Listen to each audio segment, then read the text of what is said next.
So I've got to start you off. Thank you guys so much for coming on. As I said, the whole reason you guys are on today is for mental mechanics and to sort of allow me to help you spread the word about the great work you've been doing at the club. So founded in 2020, I'm right in believing, wasn't it? That was when the first season really started. But when did the idea and the story behind mental mechanics sort of come into play? You might as well take that one, John, because it was sort of John and Finn that Yeah. started it off, and I joined in from there. So I think right at the start of like kind of the journey, me and Finn lived together, and we were always like, we lived right next to Harrison Park in Edinburgh, so we were always like, oh, it'd be such a good thing to get like a football team together of all our pals and kind of get like everyone involved in, because we kind of were all together, and then we've kind of went our separate ways. So the idea was always there to have a football team, and then obviously with what happened, it's kind of the idea of mental mechanics to kind of get everyone together kind of increased in speed, and that's where the idea came from. Amazing. So the story behind that, how did you sort of then get the ball rolling? Was it really an idea for you? Like, did you reach out to a few of the mates going around where you like, or did the unfortunate situation that did happen, did that really bring the boys together and that sort of spark the idea, or how did that go? I think we just went for it as soon as we had the idea, like, well, we're going to create a mental health football team. It was just a case of like speaking to the league. But I think we always knew that we had the kind of core friends that were going to be involved, and it was a case of like, we'll just get up and running, and then people kind of follow, and it kind of is what's just happened. So yeah, quite an easy situation, really. I think the uni part helped more getting that core group together as well. Obviously, like yourself, your Napier, like you just know. Like, so that formed our most of our first team, I'd say. That you're just sort of reaching out to people you went to uni with that you know played football, asking if they want to get involved, and it sort of helped it grow. Because before it was sort of like a forest thing that were down in Edinburgh, and it sort of grew through like Napier, and then people from there as well that came and joined in once they heard about us. It sounds amazing. It's like you had, like you said there, Josh, you had such a good platform to really get it, but obviously that doesn't just happen. You guys had to put a lot of work in behind it, and then did you find getting the team up and running sort of tough going, or was it quite easy? Was there like a lot of people supporting the cause? Supporting the cause really was like, that was a massive factor. We had so much support, especially back home. Like as soon as we started fundraising, straight away, like it was so much quicker than we expected to get to like the total we were looking for. But it was more, I think, the finding the players part that was the hard part. Like the off the field football stuff was actually fairly straightforward. We were quite good at that from the start. But actually getting a core team that was going to be there week in, week out was definitely the most challenging thing. I think it's great what you've actually done so far. And then how did you decide the sort of goal for the mental mechanics team when you started going? Was the ever idea, like you said, you thought it was a cool idea to always run your football team? I know a lot of us, like massive football manager player myself, everybody looks at every football team they've ever supported and thinks, give me 300k, a good budget, and show me 3 scouts in the lower league, I'll get you a good team sorted. But like, how was it for yourselves when you really decided to set the goals for the team? How did that come about? Like, when did you have that sit down topic for what you wanted the team to be? Well, I think from when we first started to where we are now is like kind of 2 different, like night and day almost. Like right where we are now, we're always got too many players for a Saturday usually, and we're having to like kind of cut the squad down and like look at like training stuff. But where we were before, it was quite a hard situation. We were like thought we had enough boys, but it was a case of like trying to drag a lot of people along with us, and we went through a lot of rough to kind of get where we are now. I don't know if Josh wants to expand on that. Yeah, like I mean, even like first season, a lot of time you'd be 11 players on the dot, or even like getting trialists, like phoning around players Saturday morning or Friday night, Saturday morning, to just get them to play. Even at the forfeit one of the games in our first season, just because we didn't have enough boys.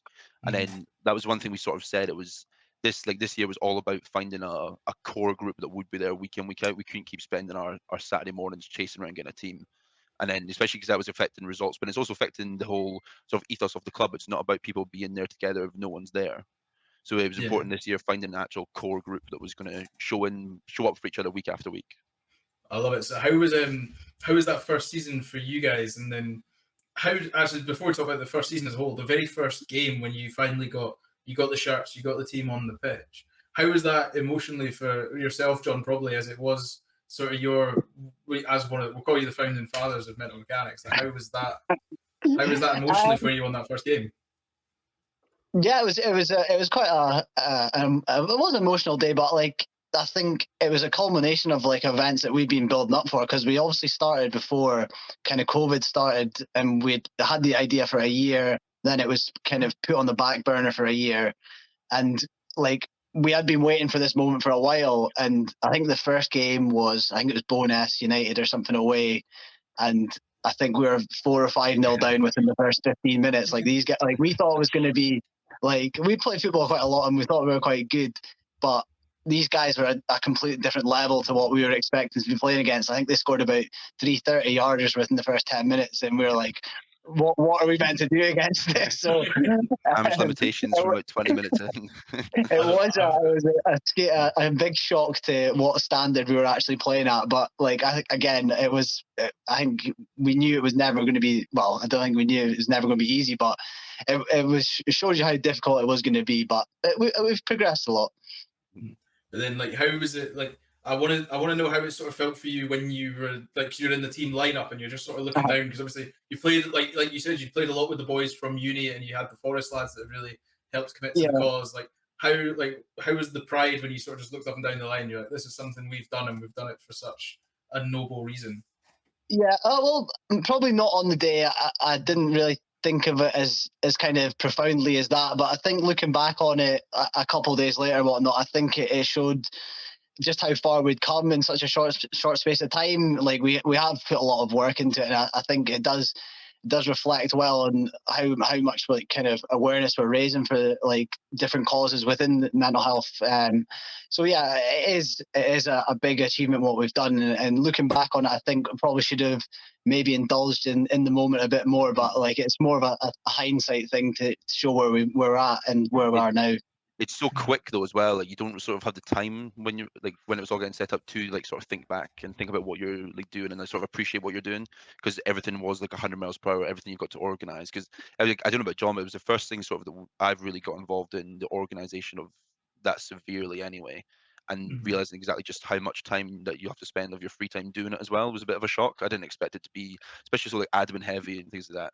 But like honestly, the first season, especially because none of us knew what we were doing, you would spend hours doing it sometimes.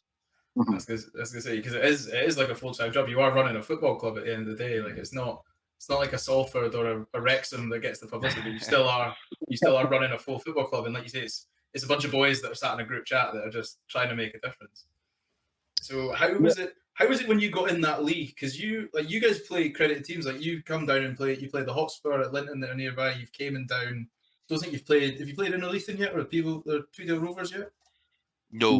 Never. In a lead, actually. We got offered a friendly against one of them in summer, but we had a friendly day. It was Boots. We couldn't get in. But I think because obviously we know a few boys from up that way anyway. It's probably someone who would try and get a friendly in.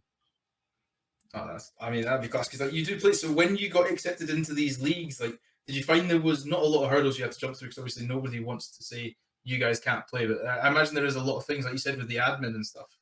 Did you find that such a difficult task to get the team sort of correlated for that? It was sort of just like getting in the league's not difficult. Mm-hmm. I mean, if you want to register, you pay the fees and you just fill in the forms. It's fine, but it's the more like I guess just not having the experience of doing it before. Like you have to do it again each year. You have to re-register each year. So like this year was a breeze compared to last year. But I think now, because this year we sort of designated who's doing what in the committee, sort of got a bit more organised in that front, because we knew sort of with the experience of being able to do that this time, knew what jobs people would have to do. Whereas last year it was sort of just a bit scattered, like, oh, can this person do that? Can this person do that? Just as and when it came.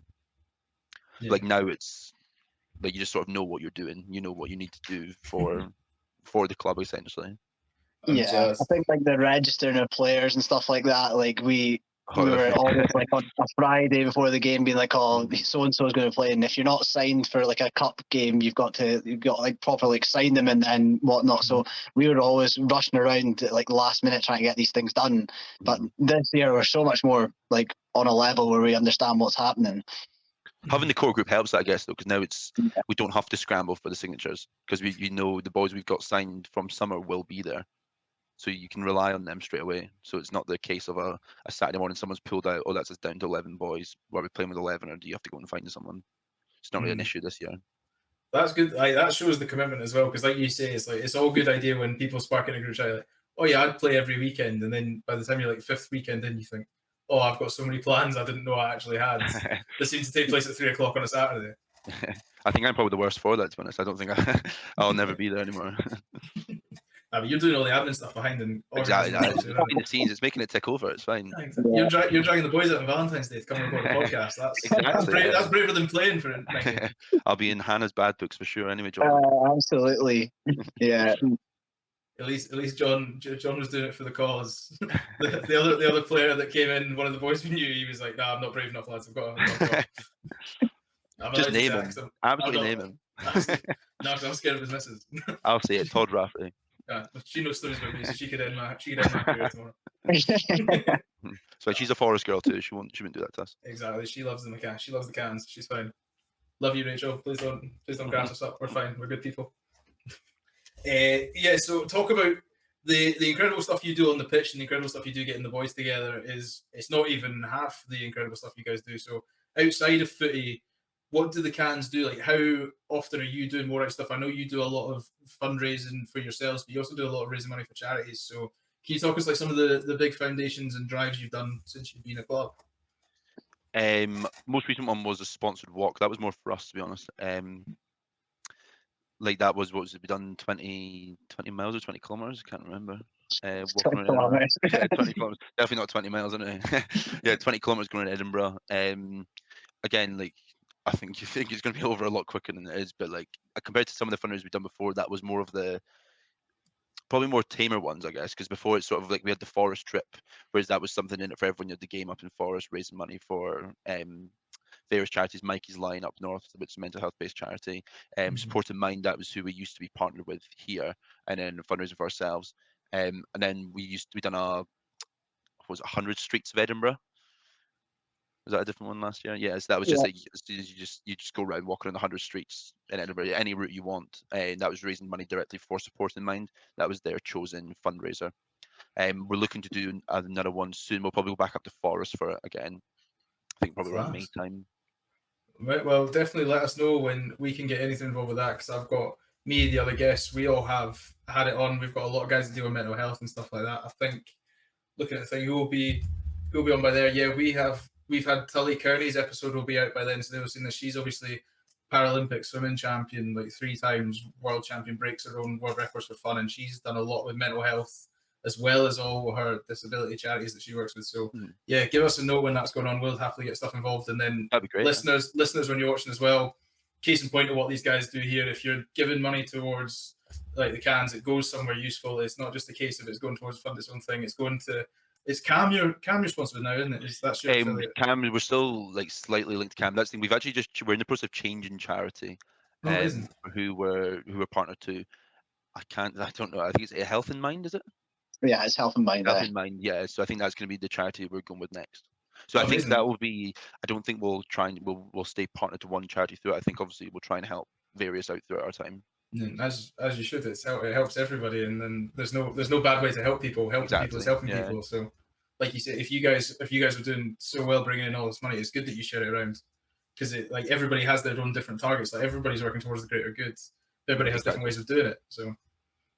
Because otherwise, everybody would just do the one charity event like we just do. For example, I don't know, Red Nose Day or something that you pick on. We just go from there. But we have all these other ones because exactly, yeah, they all get the public. Like the big ones obviously get the publicity as it is, so they're raising money in a much easier way.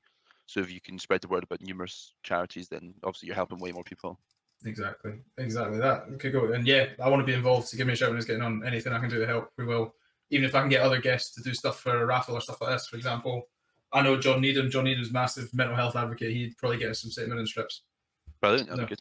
I know the guys. Don't know they'll be more sought after, will they? But what's that? Don't know if they'll be that sought after. I'm saying nothing. It's not me. If you Rangers one, maybe you might be fine. But Josh's views do not represent the podcast. That's all I'm saying. There's only one team in Glasgow and they play in Paisley. That's it.